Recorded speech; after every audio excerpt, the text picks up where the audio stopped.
അവിടുത്തെ അമാനത്തിന് അംഗീകാരം നൽകുകയാണ്. അല്ലാഹു തആല ഒരു ബുദ്ധിമുട്ടുന്നില്ല.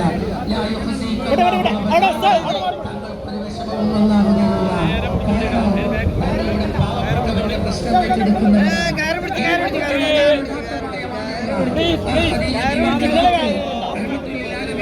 പറഞ്ഞ വാക്ക് ഇവിടെ ഒരു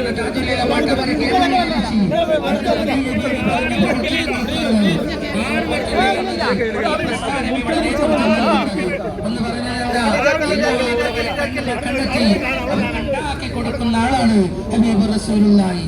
വിഷമിക്കുന്നവന്റെ വിഷമം തീർക്കുന്ന ആളാണ് തങ്ങള്. അതുപോലെ തന്നെ കുടുംബബന്ധം ചേർക്കുന്നവരാണ്, രക്തബന്ധം ചേർക്കുന്നവരാണ്, സാമുദായിക പ്രശ്നങ്ങൾ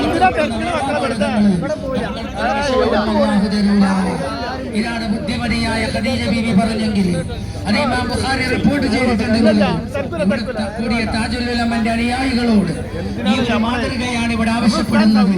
പ്രിയമുള്ളവരെ, അതൊക്കെ ലക്ഷ്യം വെച്ചുകൊണ്ട് ആ ഒരു ഉദാത്തമായ വഴിയാണ് താജുൽ ഉലമ ടവർ കേന്ദ്രീകരിച്ച് നമ്മുടെ നേതൃത്വത്തിന് ഈ സമൂഹത്തിനോട് പറയാനുള്ളത്.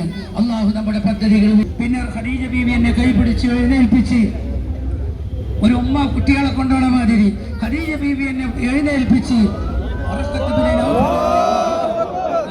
ഉത്തരം കിട്ടുന്ന, മന്ത്രിച്ചൂതാൻ കഴിവുള്ള, തൗറാത്തിനെ കുറിച്ച് അറിവുള്ള വലിയ പണ്ഡിതന്റെ ഹളറത്തിലേക്ക് ഖദീജ ബീവി എന്നെ കൈപിടിച്ച് കൊണ്ടുപോയി റസൂലുള്ളാഹിനെ ഏൽപ്പിച്ചു കൊടുക്കുകയാണ്.